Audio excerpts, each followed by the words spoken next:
moving on, as we've been doing for the past few months, we've been interviewing all the different candidates for Queensborough president. And last week's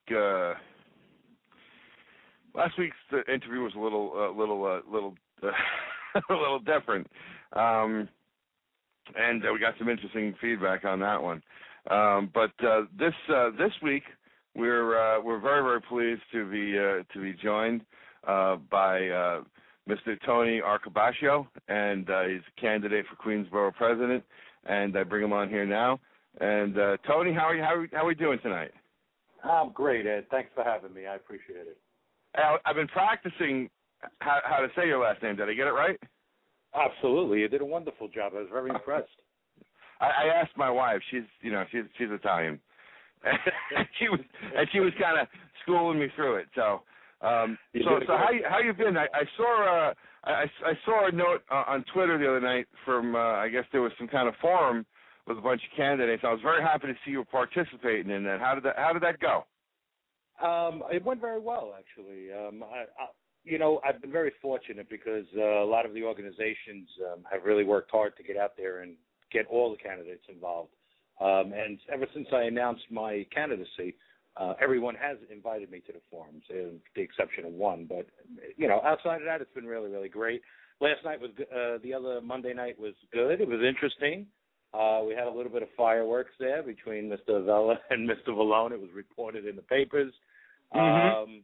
But, obviously, I don't know the history of it. I understand there's no love lost there. But, listen, that's politics, I guess. Yeah, listen, and when other politicians are going to get into a fight, sometimes it's better to sit back and grab some popcorn. Well, absolutely, And listen, like I said in my closing statement, and a lot of people asked a lot of great questions, and I really appreciated the opportunity. I'm sorry I didn't get to answer a lot of the questions, but while these guys are fighting it out, I'll be here in November. They still don't know who's going to show up, so let them battle it out, and I'll just sit back. Yeah, you're right. That puts you in a unique position. As a Republican candidate, you have no primary candidates. Is that correct? You have no opponents. Yeah. So so that's great. So you can kind of sit back and I can't really just sit back and wait. Obviously, you're out there campaigning, but you have. You're right, Ed. But what it does do, it gives me the opportunity to focus more on the people and more on getting out to see the people. I'm not out there trying to outdo anybody. I'm just out there trying to speak with the people, find out where we are, letting them know who I am, because unfortunately, I haven't had a public record like the rest of them. A lot of the other people who are running obviously have been in public sector for their whole life, just about. At least with me, people only know me from the neighborhoods and from growing up in Jackson Heights, living in Astoria, being a businessman in New York City. So that's the only group of people that really know me. So this is good for me because, like I said, it gives me the opportunity to get out and just focus on the people, focus on the communities, and I can do it without any pressure. That's great. Listen, I think that's an advantage to you at this stage. Maybe you can take just a couple minutes to just tell us a little bit about your background. Sure. Well, originally my parents were immigrants to this country. We came over from Sicily, as you said. Your Italian wife helped you with my name, so that was no secret. My mom was pregnant with me when she came to this country, and I was born in California. After about a year, my parents moved back to New York, and this is where they've been ever since. I grew up in Astoria. I lived right across the street from Astoria Manor up until I was about 4 or 5. Then we moved to Jackson Heights. My parents achieved the dream of buying a home. I grew up there, went to public school from first grade through 8th, and then I went to private Catholic school. I went to Monte Cristi in Astoria. I played baseball my whole youth. I got a baseball scholarship. Went to Mercyhurst College up in Erie, Pennsylvania. Was a criminal justice major there. Came back, played in the minors for the St. Louis Cardinals. Came back to New York. And basically from there have always been in technology. And I was working nights at General Electric while I was going to college, and went from criminal justice to technology. So I basically, again, I've worked in a lot of major corporations. I've been a technology consultant in a lot of the organizations. I own my own business for about 13 years, Crimson Technologies. About 2-3 years ago, actually in 2009, so that would be 4 years ago, I closed the company, and I decided to take a little break for about a year. And then I went to work for who I currently work for, North Shore LIJ. And I currently am a senior level in capital projects project manager for them in the technology and infrastructure area. So basically what that means is, sounds important, but basically what that means is I build out the facilities and the technology infrastructure for any major project that the hospital does. Okay. Very good. That's an interesting background. That's a unique background, and I guess that puts you in a kind of a different position. Is this your first run for office? No, actually, I ran for office last year. It was, kind of flew below the radar. I ran against Michael Generis in the 12th Senate District as a Republican. Yeah, for the state Senate District. Okay. All right. So this, I mean, even if you ran just once before, this is kind of all new to you. You kind of learn as you go, which is refreshing, I think. It is. You're someone new to the to the scene. You're coming in with a different perspective from candidates who've run for many other offices before. Yeah. What have you learned? What do you think you've learned in the last couple of months? What are some of the lessons that you've learned as kind of a new candidate over the last couple of years? Well, I always knew that Republicans were outnumbered in Queens. I just didn't realize how much. But I think one of the things which has been very refreshing is that you're right. My perspective is a little different. As I used to say last year when I was campaigning, and I still continue to say it now, one of the things that I've always believed in is that being a representative of the people is really a privilege, and that, that's exactly what we are. We're there to represent and be the voices of the people. They basically give us the words to speak. That's always been my perception of what an elected official is supposed to do. And I've always complained about that when I wasn't in that position. So it'd be somewhat hypocritical if I had the opportunity to be in that position to not do those things. But I do believe that. I believe in the team approach to things. I believe that, there has to be a leader. The person being myself, if I'm given that privilege to be the borough president of Queens, I'm the captain. I'm the team leader. That's my job. But it's also my job to make sure that I have a team around me, and that's where I count on the different community organizations as well as other leaders within the communities that hopefully are going to work with me and give me that opportunity to develop a plan so that we all can succeed. Because not one person wins, not one town, not one city, one area. We all win. So either we all win or we all fail. So that's always been my philosophy.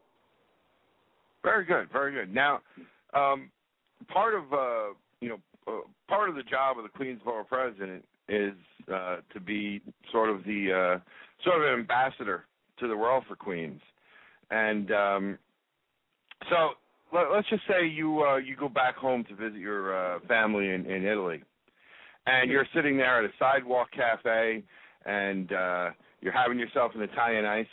By the way, what's your favorite flavor Italian ice? I like actually my favorite is Spumoni. So that's Italian. That's there great. You go.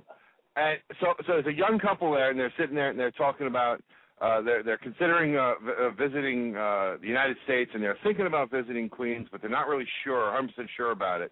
What would you tell them about Queens to seal the deal? What would you sell them on to come visit our borough?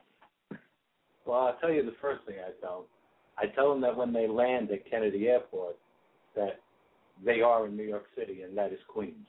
And that's one of the things that I have stressed, and one of the things that I've said is that, the majority of people that do visit our great city, they land in Queens. We are the window to New York City. And it's very important that we put our best foot forward. And it's also important that the rest of the city officials realize that we're the first people they see and the last ones they see. So you know what? I had someone tell me that working at the hospital, and I will tell you, the CEO of our hospital is a great man, and I learned a very, very valuable thing, and it made a lot of sense. You know, one of the most important people at the hospital is valet parking, because they're the first people you see when you get there, and they're the last people you'll remember. So if you have a bad experience with them, you know what happens? That hospital becomes a terrible place to be, because it's the last experience you have. And it's the same thing about Queens. It's the same thing about Queens, that we're the last people see before they leave and the first people they see when they get here. As the ambassador, what I would tell those people is when you get to Queens, you need to be able to stop and take a look at all the beautiful things that we have around us. And we do. We have great parks. We've got great areas, you know, with regards to look at our diversity, our shopping, food. We have 140 some odd different languages that are spoken here. We are a global society.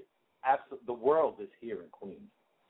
We have great entertainment, and we're planning to get more. You know, we're planning to expand, at least in my plan, to expand our entertainment here with regards to the arts. I think that we don't have enough arts here in Queens. I certainly think that our parks need to be left alone. I certainly believe that, and listen, baseball is my heart. I've spent my whole life playing baseball. I'm very happy about Citi Field, but I don't believe that we should also go with that whole Willis Point plan, because you know what? People have homes, people have businesses that have been there for many, many years, and you know what? We could do things a lot differently. We don't need to displace people in order to get things done. But I would tell people that, you know what? On your way, because unfortunately that is the main focus. And look, we can't make Manhattan seem like it's a trivial area. We know that's what most people come to Manhattan for. But you know what? Queens has a lot of great things. And, you know, when those people come to watch the tennis tournament in August, and when those people come this weekend to see the All-Star game, I hope that we can all put our best foot forward. I hope that our current politicians are putting their best foot forward. Because this is our opportunity to really shine right now.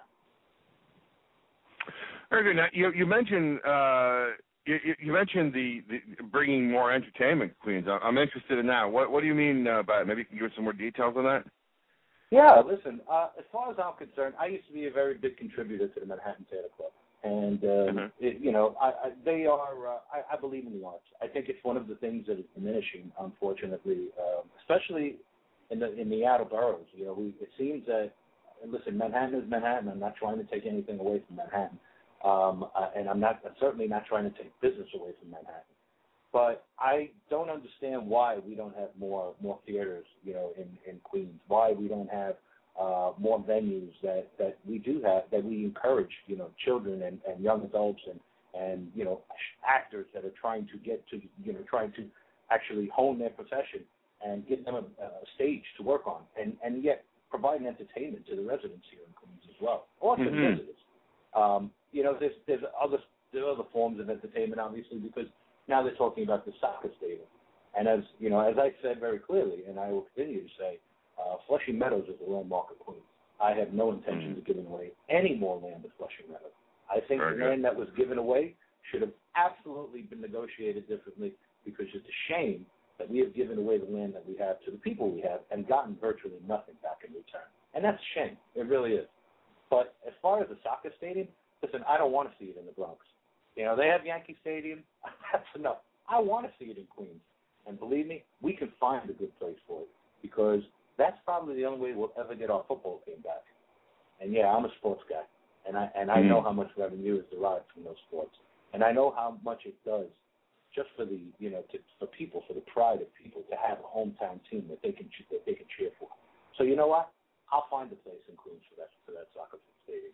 I really will. Because you know what? The two reputable investors like the New York Yankees and Manchester United, I can make it happen. Very good, except for the part about the Yankees. But you were doing good on Toronto. Right there, then you I was like, ooh. Listen, I'm thinking about it from a business perspective, and you know, they're a solid corporation. I don't have to run any risk there. I know they're not going out of business. Hey, so you know, and again, talking about, you know, theaters, because, you know, our community here in Woodhaven, we used to have 3 movie theaters. We have none of them anymore. They're all long gone.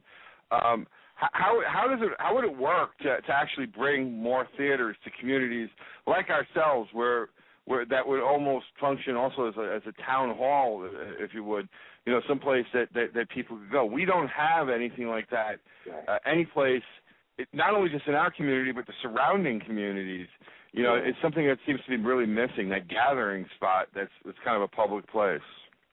Yeah, you know what? It was funny because I was just having this conversation with some people that I grew up with, and we were talking about the various things, and I grew up, and look, I really mean this. I think that I had one of the greatest childhoods growing up in Queens and growing up in Jackson Heights. The parishes were fabulous.